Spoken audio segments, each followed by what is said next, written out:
US President Donald Trump has ordered an additional 500 National Guard troops to Washington, D.C. after 2 West Virginia National Guard members were shot a few blocks from the White House. This as officials confirm that the suspect was taken into custody.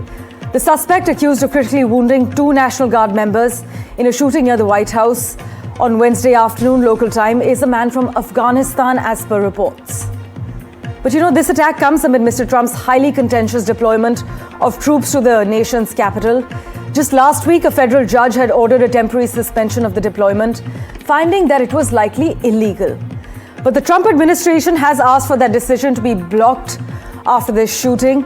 This is a fast-developing and deeply unsettling story unfolding in the heart of Washington, D.C. at the moment. The FBI is probing this as a possible act of terrorism. This is what reports state. Donald Trump, though, has ordered an additional 500 National Guard troops to Washington, D.C.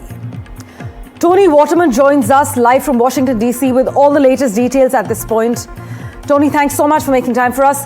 We know the suspect has been identified as an Afghan national now, but what more are investigators revealing at this hour about the background, his movements, and whether he acted alone?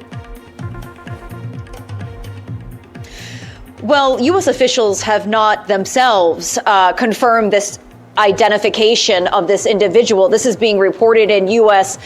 Media. They say that this is an Afghan national, somebody that came over to the United States in the wake of the U.S. withdrawal back in 2021. He came over, they say, on a special visa that was given to Afghani nationals that had helped the United States and its allies during that very long war, and that the visa has since expired. So he'd been in the United States illegally. They say that this is a 29-year-old man. But again, this has not been confirmed by officials. This is still very early in this investigation. They say that he has been taken into custody. They were able to take his fingerprints, and it seems as if that is how they tracked down his identity. But we are still waiting to get more information on those very questions that you just asked. How did this come to be? What is his motive? What were his movements before and during this attack? What we have heard and what officials have confirmed is that this attack took place around 2:15 on Wednesday afternoon. So we're talking about an attack taking place in broad daylight, and the mayor of D.C. is calling this a targeted attack. And I just kind of want to put this into perspective for you, because I am standing on the roof of our offices here in D.C., and this shooting took place literally right downstairs and across the street from where I'm standing, outside of a metro stop, and you can see the White House here behind me. So we're talking about this taking place just 2 blocks from the White House. The president is not here at the moment. He is in Florida at his Mar-a-Lago residence for Thanksgiving. But the Secret Service says they are going to start investigating this to see if it had broader political implications, or if it was meant to be targeting the White House, if it was meant to be targeting a high-ranking official. They really want to know what the motive was in this attack. Clarification there from Tony. Reports are currently stating that the suspect has been identified as an Afghan national, but we are waiting for an official statement from U.S. officials to reflect the same. Meanwhile, could you confirm, Tony, the FBI is probing this as a possible act of terrorism?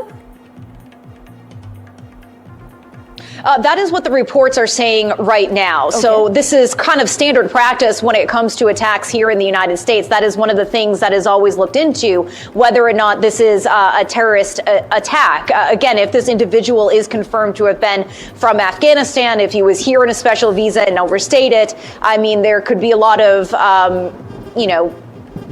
reasons behind this where they would want to investigate it on this point. But this is something else at play here. These National Guard troops have been deployed across mostly Democratic U.S. cities, starting in August with 2,100 people deployed here in D.C. And it's hugely, hugely controversial. We have seen a lot of protests about their presence here. I mean, I have spoken to people here in D.C. a lot that have talked about how they feel as if the city is being invaded, that it's being taken over by these National Guard troops.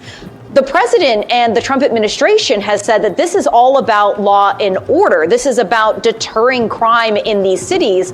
But critics of this policy really believe that the motive is far more sinister. They see it as a form of political intimidation meant to suppress dissent and opposition. And we have seen in recent months these clashes between troops and protesters, and tensions are running very high. But by and large, here in D.C., these National Guard troops have become common sight. They're out patrolling the national monuments. They're standing outside of metro stations like we've seen here with the shooting taking place on Wednesday. Some of them are just going around picking up trash off the street. So they have become a common sight. And for critics, that is part of the problem, making this normal, normalizing the sight of troops on U.S. streets. Indeed. In fact, Mr. Hexet says he is deploying 500 additional National Guard troops to Washington, D.C. at Trump's request, despite the court order that's in place. Tell us, Tony, though, are security agencies now expanding the perimeter around the White House, which is in your background, or tightening surveillance after this breach so close to the power centers? Well, the White House has been in lockdown since this shooting took place. And to be honest, there is always a big barrier around the White House to begin with. And I noticed actually on the backside of the White House this past weekend that they've extended that barrier even further, perhaps as they're putting up these Christmas decorations. But it is seeming as if the White House is becoming more and more insulated. You're right, though. There was this federal judge that ruled just last week that the deployment of the National Guard troops here in D.C. is likely illegal. But the Trump administration late on Wednesday filed an emergency order asking a judge to keep the National Guard in D.C. And the Defense Secretary, Pete Hegseth, says that the president is now deploying an additional 500 national soldiers to the cities. It seems that the proximity to the White House has something to do with that. Again, wanting to make sure that the White House and its inhabitants, its residents, are safe. Right. We are given to understand that the National Guard members, though, that were shot were among 2,000 of the ones that are deployed currently in the city. Tell us, as per the data, Tony, has crime really fallen in Washington since the National Guard was deployed? Well, crime was already starting to trend downwards. It had been trending downwards for a couple of years before these troops were deployed. And that is part of the reason why people were so upset that they were being deployed, because the president was saying that it was to deter crime. It was because of these high crime rates. But crime has been trending lower, and we've been seeing the same thing in other cities across the United States. Of course, with troops on the ground, there is a deterrence effect. When it comes to crime, people aren't going to be, going out and robbing somebody or trying to break into a shop if the National Guard is standing right outside. So it seems as if there's been some sort of impact. The real question is how much staying power does that have? Because just deploying troops on the ground in the United States is not addressing the root problems of crime. And experts will say if the administration was really looking to reduce crime for the long term, that they would really be focusing on problems like crime prevention, gang intervention programs, making sure that people have jobs and access to health care. And what we've actually seen under the Trump administration is a cutting back of a lot of those services. Tony, I just want to talk about J.D. Vance's comments for a moment. It was prayers for the wounded, followed by a turkey joke. That's stirred quite the debate from what I have read. How are those remarks being received in Washington, where you are?